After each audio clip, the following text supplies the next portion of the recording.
Thank you for joining us today on a special report on World Environment Day 2009.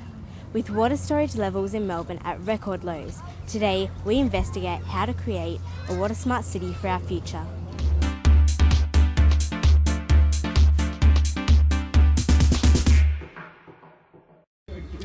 I think a water smart city is a city that takes precautions to conserve and reuse water. A city that has mostly water tanks like under every building and supplies to actually reuse the water that we've wasted by like the water that goes down the sinks and all that. I think the key to having a water smart city is that we just need to be aware of it all the time, so that awareness is really critical.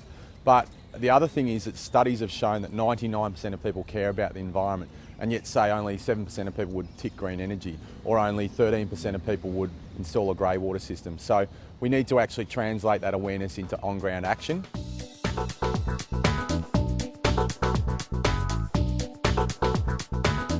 We know there is a problem, so what is the solution? At the end of 2 days of learning and teaching, students in Melbourne have a plan. If we follow our city's restrictions and try to go to the 155 litre per person per day limit, which has been our standard. Not have as long showers. By making rain gardens, using tanks. The toilet, because a lot of people don't have dual flush, so that loses like thousands of litres of water a year. Also the washers on taps, like they're really loose and it can drip, and that also loses thousands of litres. I'd love to see green roofs so that we have, when the rain falls on them, we can even grow our own food. The city as a water catchment is something that is a new idea, but it's something that I'd like to see as something that everyone accepts. Of course the city's a water catchment, because that's what we do, because it's smart. So we need to live within Australia's skin and learn to do more with less. So it doesn't mean stopping all our production, it doesn't mean not eating dinner, it doesn't mean not going to the markets, it just means doing things more efficiently.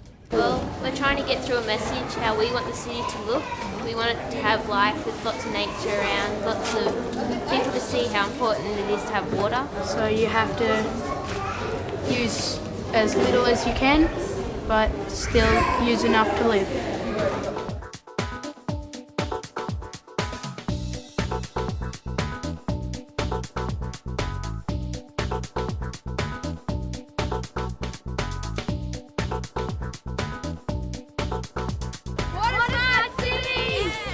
So what knowledge will you take home today? Well, we learnt about what sort of makes a water smart city and how what sort of things we can do to help around the house and around our school communities and just the broader communities and our country. Yeah, well, I've learned different ways of desalination and the effects that certain procedures to purify water has on the environment. The best thing I've learned would have to be about the vertical gardens, because I've never heard of them before. I reckon they're a great idea.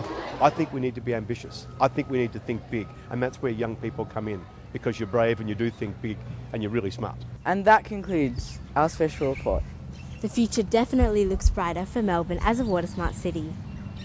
Our water, our future.